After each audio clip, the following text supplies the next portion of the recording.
بات سمجھ میں آئی کہ جب کبھی آپ کو کوئی ورغلانے کے لیے آئے، انسان کی شکل میں ہو یا شیطان کی شکل میں ہو، اللہ کی پناہ مانگو۔ جتنی بھی خرابیاں آج پیدا ہو رہی ہیں یہ ان وسوسوں کی بنیاد پر ہی پیدا ہو رہی ہیں۔ مختلف قسم کے واٹس ایپ، پتہ نہیں کیا واٹس ایپ کے اندر غلط سلط دنیا بھر کا جو جی میں آیا فارورڈ کر رہے ہیں، اور پھر اس کے بعد دنگے ہو رہے ہیں، فساد ہو رہے ہیں، لفڑے ہو رہے ہیں، آدمی مر رہا ہے، آدمی تباہ ہو رہا ہے، پتہ نہیں کیا کیا ہو رہا ہے۔ 5 سال پرانی تصویریں اپلوڈ کر دیتے ہیں، وائرل کر دیتے ہیں، اور اس کے بعد دنگے فساد ہو جاتے ہیں۔ تو قرآن انسان کی فطرت کو سمجھتا ہے، اور قرآن جانتا ہے کہ انسان کے اندر کیا کمزوریاں ہیں اور انسان کے اندر کیا خوبیاں ہیں۔ تو وہ انسان جو وسوسے ڈالتے ہیں، اللہ عز و جل کی بارگاہ میں ان وسوسہ ڈالنے والے انسانوں سے اور جنات سے اللہ کی پناہ مانگو۔ اور یہ بات یاد رکھیں، جب میرے کریم نے پناہ مانگنے کا حکم عطا کر دیا، اب اگر کوئی میرے کریم کی پناہ مانگے تو میرا مولا پناہ عطا فرما دیتا، وہ عطا فرما دے۔ یہ ہو ہی نہیں سکتا کہ وہ پناہ مانگنے کا حکم دے اور کوئی اس سے پناہ مانگے اور میرا مولا اسے پناہ نہ عطا فرمائے۔ تو یہاں یہ بات ذہن میں رکھیں، یہ دونوں صورتیں سورہ فلق اور سورہ ناس یہ جادو کا اکثیر علاج ہیں، اور ان دونوں صورتوں کو رات کو سونے سے پہلے پڑھنا یہ میرے آقا صلی اللہ علیہ وسلم کی سنت مبارکہ ہے۔ اس میں دیگر مخلوق سے بھی اللہ کی پناہ مانگی گئی ہے، اور انسان، جنات اور شیطان ان کی شرارتوں سے بھی اللہ کی پناہ مانگی گئی ہے۔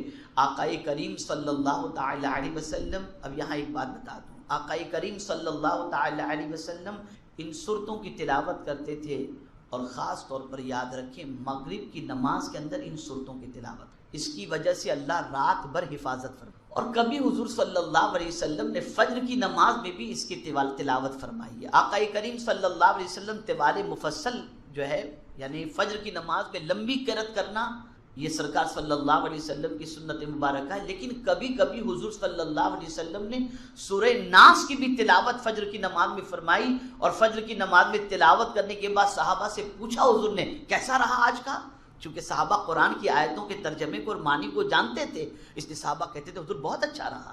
تو ان صورتوں کی بڑی تاثیر، ان صورتوں کی بڑی فضیلت ہے۔ تو یہ دونوں صورتوں پر الحمدللہ آج گفتگو مکمل ہوئی، اور مجھے امید ہے کہ ان صورتوں پر عمل بھی کریں گے انشاءاللہ العظیم، اور اللہ نہ کرے کبھی وسوسہ کوئی دل میں پیدا کرتا ہو تو آپ اس کو پڑھ لیا کریں، اور ہمیشہ اس کی تلاوت اپنے لیے جاری و ساری رکھیں۔ انشاءاللہ انسانوں کے وسوسے سے اور شیطانی وسوسے سے اللہ رب العزت جل جلالہ ہم سب کی حفاظت فرمائے گا۔ اللہ اپنے حبیب صلی اللہ علیہ وسلم کی نالہ پاک کے صدقہ و طفیل مجھے آپ کو سب کو قرآن و حدیث پر عمل کی توفیق نصیب فرمائے، کہ پچھلے انبیاء کے جو کام تھے اللہ نے اس امت کو کرنے کی توفیق عطا فرمائے۔ پچھلے انبیاء کے امتیوں کا حال یہ تھا کہ دعوت و تبلیغ کے فرائض انبیاء دیا کرتے تھے، لیکن رسول اعظم صلی اللہ علیہ وسلم کے آنے کے بعد اور آپ کی اس دنیا سے ظاہری طور پر تشریف لے جانے کے بعد مولا چاہتا ہے کہ یہ دین زندہ رہے، تو اللہ نے امت مصطفیٰ کو یہ ذمہ داری سونپی کہ اے میرے محبوب صلی اللہ علیہ وسلم کے امتیوں، میرے محبوب تو اس دنیا سے اپنی زندگی کی میعاد مکمل کر کے ظاہری طور پر پردہ فرما جائیں گے، لیکن بھٹکے ہوئوں کو راستہ اے بہترین امت تمہیں بتانا ہے۔ میرے پیارے آقا صلی اللہ تعالی علیہ وسلم کے پیارے دیوانوں، میں اگر حدیث کی روشنی میں اس امت کی فضیلت آپ کی سماعتوں کے حوالے کروں تو آپ کا ایمان تازہ ہو جائے گا۔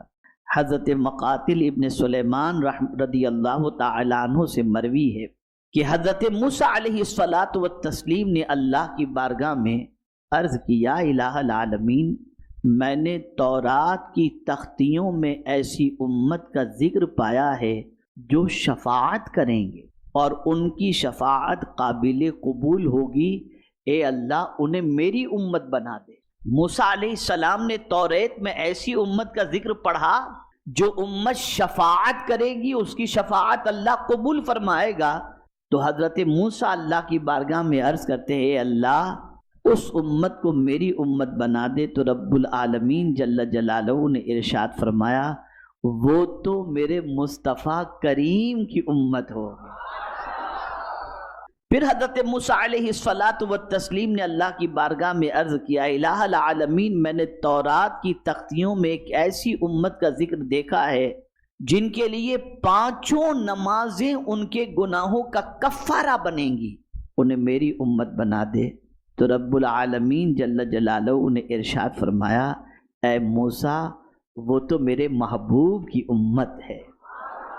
یعنی اس امت کی پوزیشن یہ کہ صبح اس نے گناہ کیا فجر کی نماز کے بعد، اور جیسے ہی اس نے ظہر کی نماز ادا کی، اللہ فجر اور ظہر کے درمیان ہوئے گناہوں کو نماز کی وجہ سے معاف فرما دے گا۔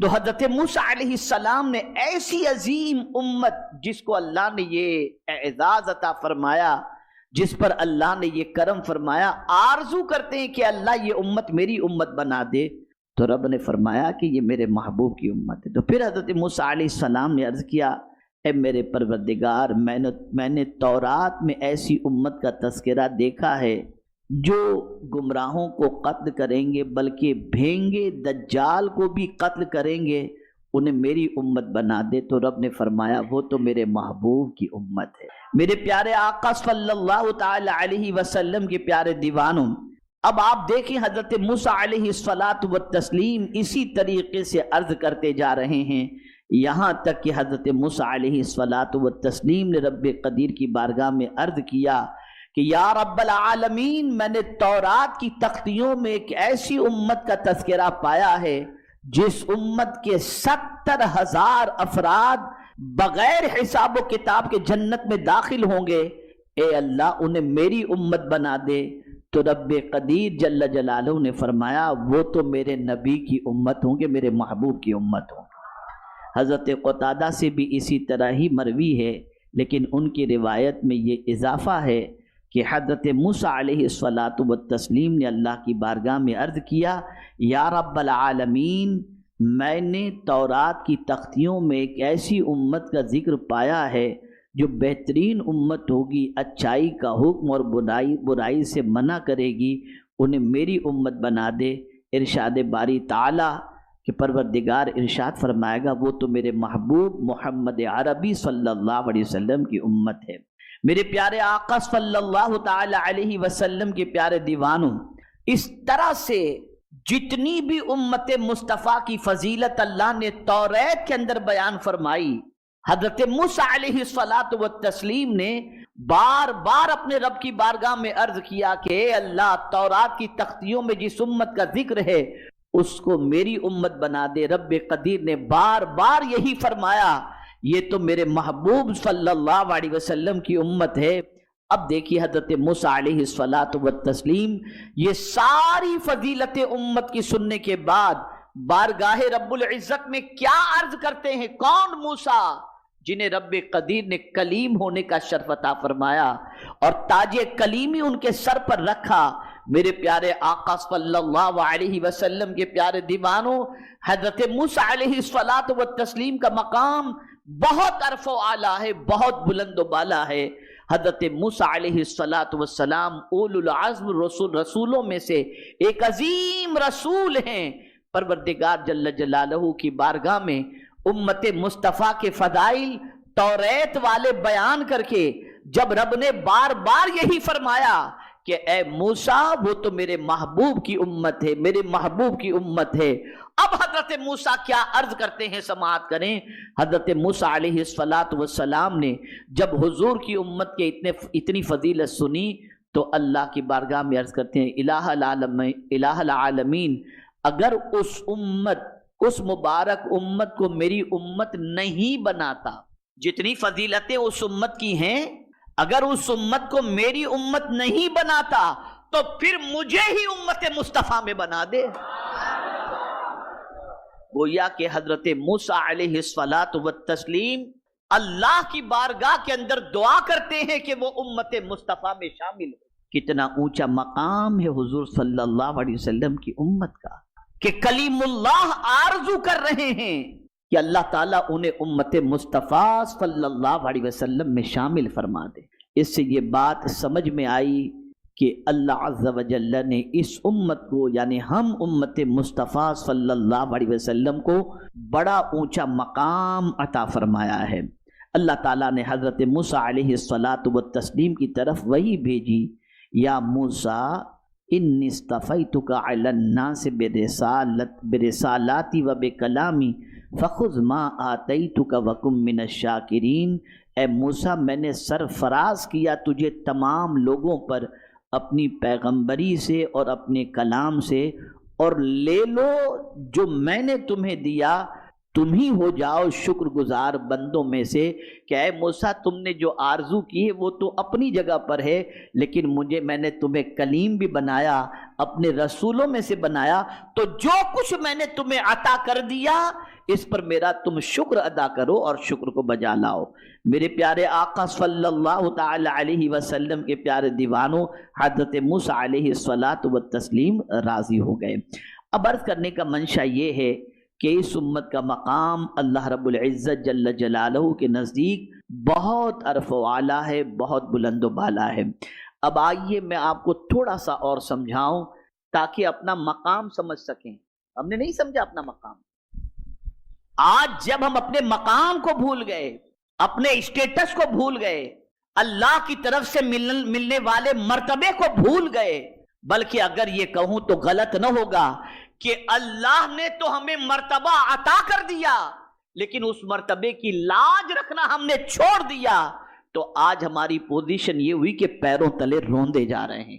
اور جن لوگوں نے اللہ رب العزت جل جلالہ کی طرف سے یہ مرتبہ جو عطا کیا گیا، اس مرتبے کی لاج رکھی، تو اب آپ کو میں کیا بتاؤں کہ اللہ تعالیٰ نے ان کو کتنا بلند درجہ عطا فرمایا کہ خود حضور پکار اٹھے، علماء امتی کا انبیاء بنی اسرائیل، کہ میری امت کے علماء بنی اسرائیل کے نبیوں کی طرح ہیں۔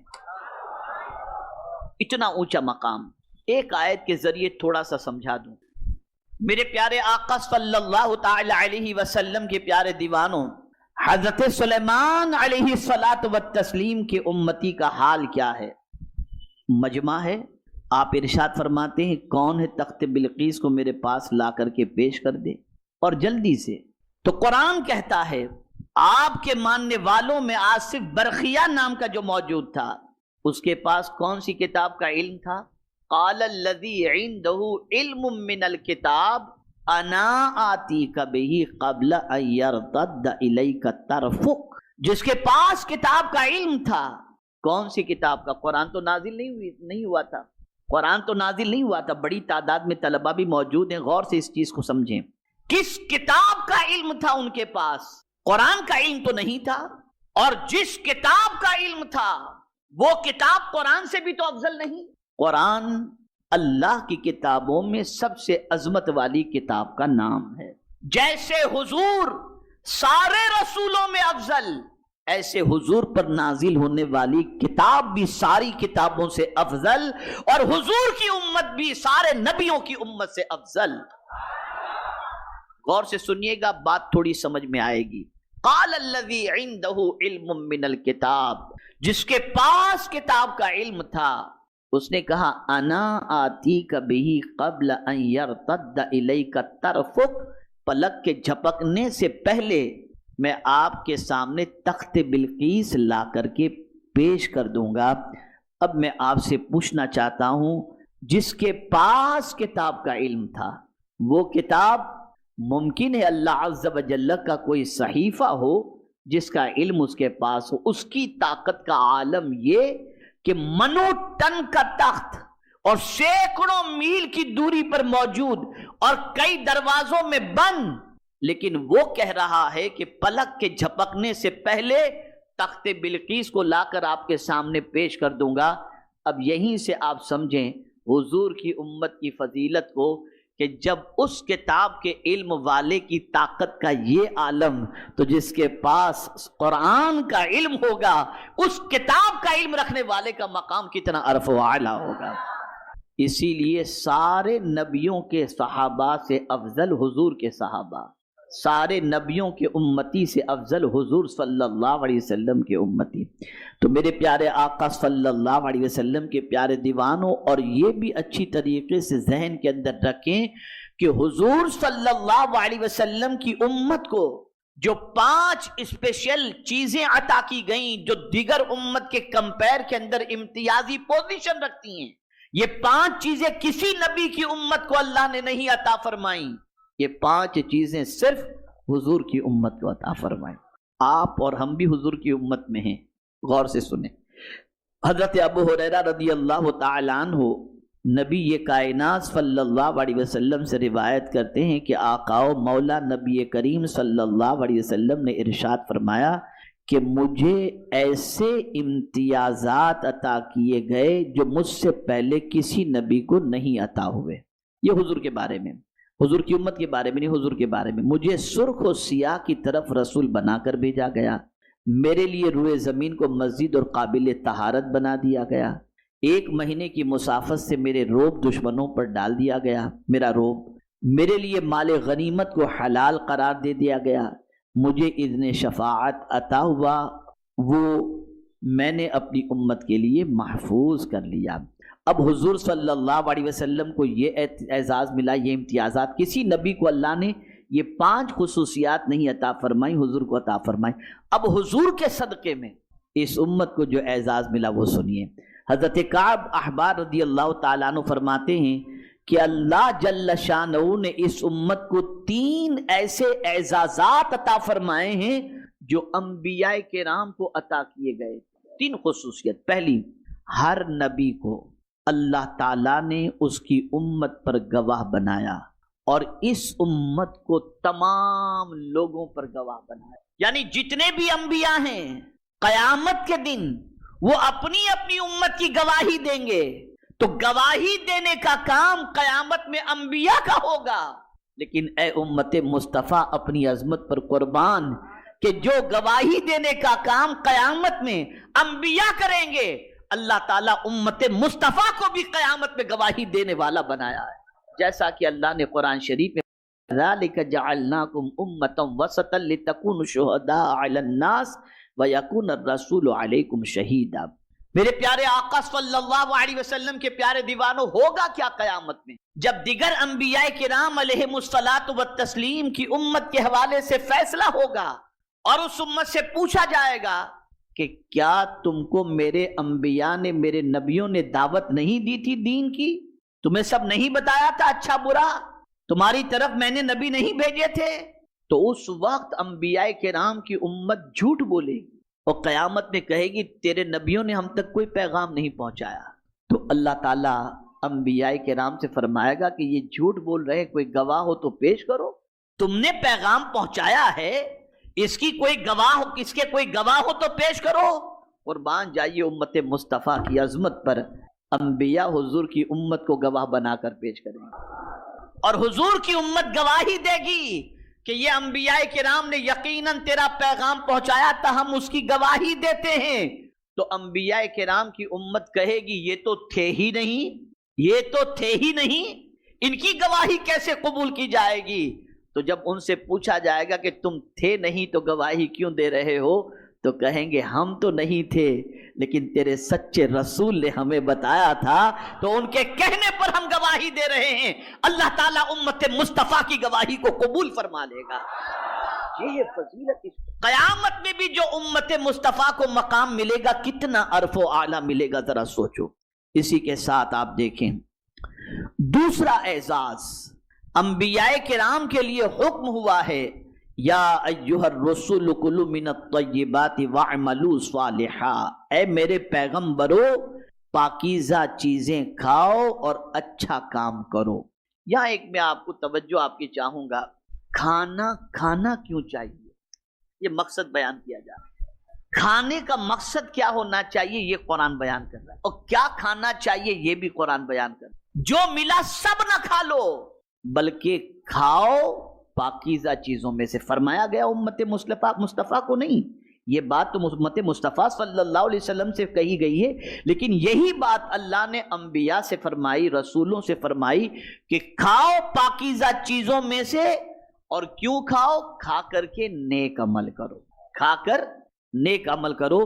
جو حکم اللہ نے انبیاء و رسول کو عطا فرمایا، اسی طریقے سے اللہ نے اسی قسم کا ملتا جلتا حکم حضور کی امت کو بھی عطا فرمایا، اور فرمایا کلوا من طیبات ما رزقناکم، پاکیزہ چیزوں میں سے کھاؤ جو ہم نے تم کو روزی کی شکل میں عطا کیا ہے۔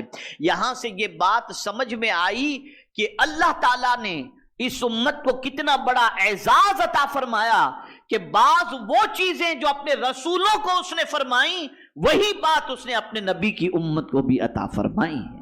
کتنا اونچا مرتبہ ہے۔ اور اسی کے ساتھ ساتھ یہ بات مجھے اتنی پسند آئی، خدا کی قسم طبیعت میری مچل گئی جب میں پڑھ رہا تھا، طبیعت مچل گئی۔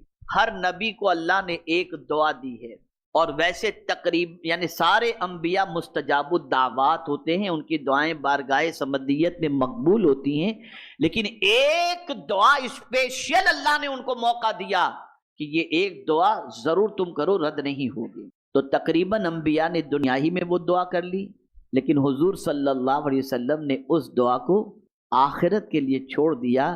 تکلیفوں کے باوجود، مصیبتوں کے باوجود، پریشانی کے باوجود حضور نے وہ دعا نہیں کی، اس دعا کو بچا کے رکھا قیامت کے لیے کہ جب اپنی امت کو حضور پریشانی میں دیکھیں گے تو اللہ کی بارگاہ میں وہ دعا کریں گے جس کی وجہ سے حضور کی امت کو اللہ جنت میں داخل فرما دے گا۔